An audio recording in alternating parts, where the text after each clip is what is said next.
Salut à tous et bienvenue sur Partir, le podcast qui vous montre les dessous de la vie à l'étranger. Et ça fait déjà 5 mois que je suis en Australie et il est temps de faire le bilan de ces 3 mois de travail dans l'Outback parce que le 18 novembre, j'ai enfin quitté le campement que je vous décris dans les épisodes précédents pour revenir à la civilisation. Donc globalement, les dernières semaines de boulot se sont bien finies, c'est passé vite. Et j'ai normalement fini mes 88 jours pour pouvoir renouveler mon visa une deuxième année si jamais je le veux. Donc ça, c'est fait, fini, je suis débarrassée. Et franchement, c'était une super expérience. Donc du coup, pour faire le bilan de ces 3 mois dans le bush, déjà j'ai été dans un endroit où je ne serais pas allée de moi-même, vraiment dans un coin aussi reculé, pas loin d'un village aborigène. Donc c'était cool de voir un paysage que je connaissais pas du tout. Et j'ai aussi du coup pu améliorer mon anglais en étant constamment avec des Australiens, en les entendant parler, en parlant avec eux, etc. Bon, c'était pas facile au début parce qu'ils ont un accent assez prononcé. Franchement, il y en a un de mes collègues, je lui demandais tout le temps de répéter et encore aujourd'hui j'ai du mal. Mais bon, ça aide au moins à améliorer. J'ai aussi pêché des barramundi, qui est un poisson spécifique d'ici, donc c'était rigolo.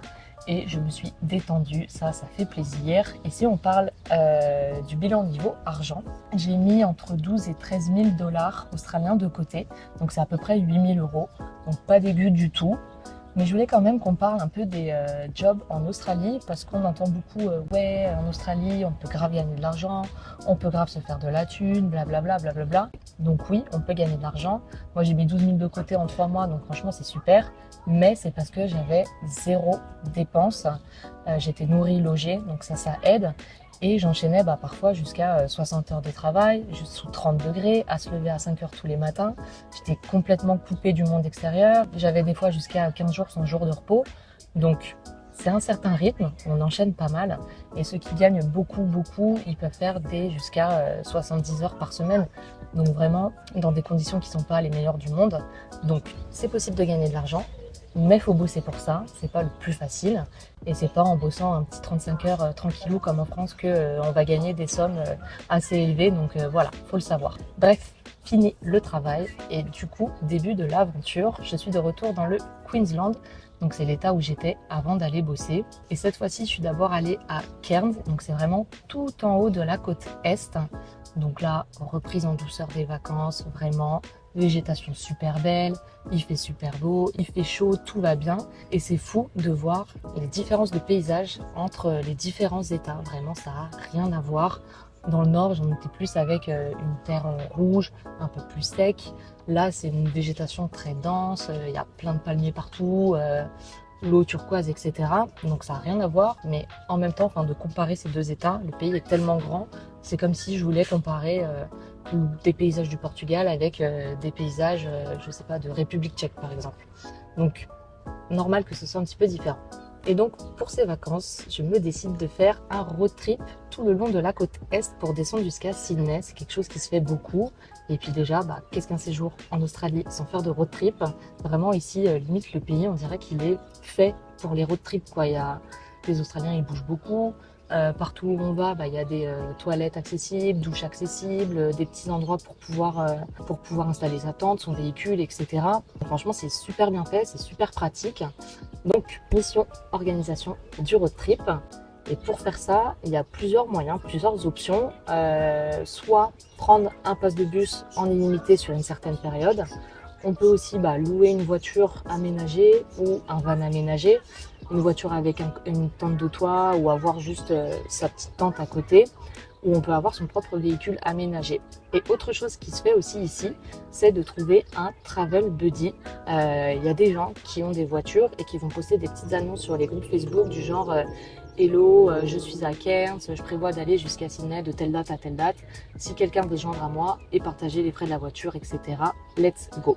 Donc du coup, après avoir pesé le pour et le contre de toutes ces options, je décide de me joindre à un mec qui a posté une de ces annonces justement. Et il y aura du coup une fille avec nous qu'on récupérera en chemin. Donc c'est vraiment sortie de zone de confort, de partir avec des inconnus comme ça. Mais dans les épisodes précédents, je vous parle de l'intuition, qu'on entend un petit peu plus sa voix intérieure quand on voyage comme ça. Là, mon intuition était super calme et me disait go, vas-y, va avec eux. Et je suis moi-même étonnée de ce sentiment parce que c'est un petit peu inhabituel pour moi de faire ça. Je suis de nature assez introvertie. besoin de pas mal de moments toute seule. Et là, je pars avec 2 personnes pour être au quotidien avec eux. Mais je pense que c'est aussi un petit peu le but de cette expérience australienne, c'est de tester des nouveaux trucs dont j'ai pas l'habitude. J'embarque donc avec Loïc à Cairns avec ma tante et mon duvet parce que lui, il a une tente de toit sur sa voiture. Et donc moi, j'ai juste pris ma petite tente et on est partis ensemble. Jour 1, on décolle et là, pluie battante, mais vraiment une pluie battante de ouf. Donc les activités qu'on avait prévues, on ne peut pas les faire, mais bon, c'est pas grave. On continue et on va dans un free camp pour pouvoir dormir la nuit. Donc les free camps, c'est des endroits aménagés ou pas, où il y a soit un petit bout de terrain, soit un bout de terrain avec par exemple une douche, un WC, des petits trucs pour faire à manger, etc. où on peut dormir la nuit et qui sont gratuits. Donc on en trouve un peu plus loin, au bord d'une petite rivière. La pluie s'arrête, on a le temps d'installer la tente, la petite table, tout le tralala pour pouvoir dormir. Et vient du coup le moment de dormir. Et donc nuit 1, pluie battante de nouveau, de ouf. Je commence à sentir des gouttes de pluie me tomber sur la tronche. Et là je me dis, waouh, la nuit va être longue. Le road trip commence super bien. Après, on est en début de saison des pluies, sous les tropiques. J'ai une tente à 30 $, soit à peu près 20 €. Bon, c'est un petit peu audacieux de vouloir dormir sous la tente à cette période-là. Mais bon, je survis. Je me réveille avec quelques flaques dans la tente, mes affaires mouillées. Mais bon, c'est pas très grave. La vie continue. On reprend la route le lendemain. Jour 2, on visite cette fois des cascades dans des spots, mais vraiment super beaux, super grands. On a été à Wallaman Falls, ça s'appelle. C'est la plus grande cascade d'Australie. Et c'est fou de voir l'immensité du pays. Vraiment, c'est super grand, c'est impressionnant. Et on en prend vraiment plein les yeux, quoi. Et vient du coup le moment d'aller à un nouveau free camp pour la deuxième nuit, un petit peu plus en dessous de Cairns. Et là, les freins décident de lâcher. On est en voiture, les freins commencent à plus trop fonctionner. Ils fonctionnent un peu, mais pas des masses. Donc c'est de nouveau la galère. Et donc jour 3, on arrive à Townsville, là où on récupère Laurie, du coup, qui est la 3e personne qui se joint à nous pour le voyage. Et on passe la journée à chercher des garages, à chercher des pièces de rechange, à avoir des diagnostics, à savoir qu'est-ce qu'il faut faire, qu'est-ce qu'il faut changer, est-ce qu'il y a un garage qui peut nous prendre. Tous les garages sont full.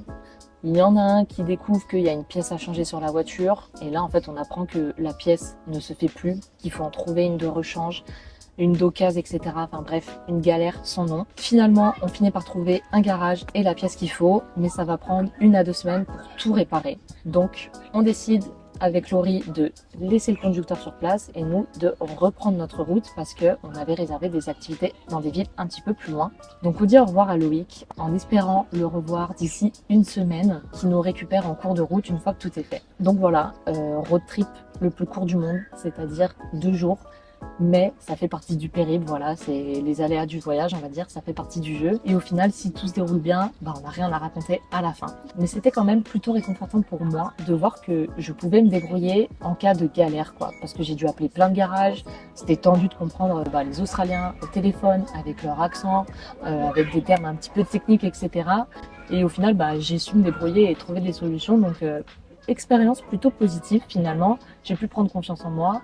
Et en fait, de passer par les trucs comme ça, on se rend compte qu'on sait faire plein de trucs et que même s'il y a des galères, on trouve toujours une solution et on peut rebondir et on sait avancer, donc pas de stress, quoi. Et puis dans tous les cas, le voyage continue. On est parti avec Laurie, on trace notre route. Et globalement, depuis que je suis sortie du campement, je me sens hyper détendue. Vraiment, c'est un truc de ouf. Ceux qui ont écouté les épisodes de juillet et août à mon arrivée en Australie, je vous parlais de mes difficultés à lâcher prise, à vivre le moment présent. Alors là, vraiment, je suis 100% dans le moment présent. Je me focus sur un jour après l'autre et je me laisse porter. Donc ça fait plutôt plaisir de se voir évoluer. Et je pense aussi que d'avoir fait mes 88 jours, ça m'enlève une épine du pied et un poids de l'esprit. Et maintenant, je suis libre de prendre mon temps, donc bien contente. Et je me dis que ça valait le coup de me mettre une petite pression au début pour pouvoir trouver du taf rapidement. Parce que maintenant, une fois que c'est fait, il n'y a plus qu'à kiffer et faire ce que j'ai envie. Et force est de constater que ma vision des choses et mes perceptions évoluent. Et ma vision est un petit peu influencée par ce que je vois, l'environnement dans lequel je me trouve et ce que je vis. Et du coup, ma perception de moi est un petit peu étrange parce que en France, j'étais dans une certaine dynamique et là, je suis dans d'autres dynamiques. Et de sortir de son quotidien, en fait, c'est un peu comme si on était un oiseau qui survole une ville. L'oiseau c'est toi et la ville c'est ta vie. Et en prenant de la hauteur et du recul, on se rend compte des choses qui nous façonnent un petit peu, des comportements qu'on a. Et aller à l'étranger, c'est un peu comme si on allait survoler une autre ville, puis se poser quelque temps dans cette petite ville. Et du coup, on a des nouveaux comportements, des nouvelles réflexions, des nouvelles opinions, etc., etc. Et j'avais pas du tout les mêmes pensées, mêmes comportements en bossant en France, par exemple, qu'en bossant en Australie, que en étant là en road trip, quoi. Pour grossir le truc, c'est un peu comme si j'avais différentes personnalités. Et je bug un petit peu sur le qui je suis et qu'est-ce qui me définit. Et ça me fait bugger un petit peu sur le qu'est-ce qui me constitue et à quel point mon environnement et mon contexte de vie façonnent ma personnalité et m'influencent. Parce que généralement, mes pensées, elles vont être influencées par ce que je vois, ce que je lis, ce que je vis, ce qu'on m'a inculqué, etc., etc. Et toutes ces choses-là, elles sont pas fixes, elles évoluent. Et donc, ma personne évolue en même temps. Et du coup, c'est un petit peu la question de est-ce qu'il y a un moi véritable, quoi. Parce que je me rends compte que quand j'étais en France, j'avais un petit peu le sentiment d'accomplissement de soi dans mon travail, avoir des nouveaux projets, réaliser des trucs, etc.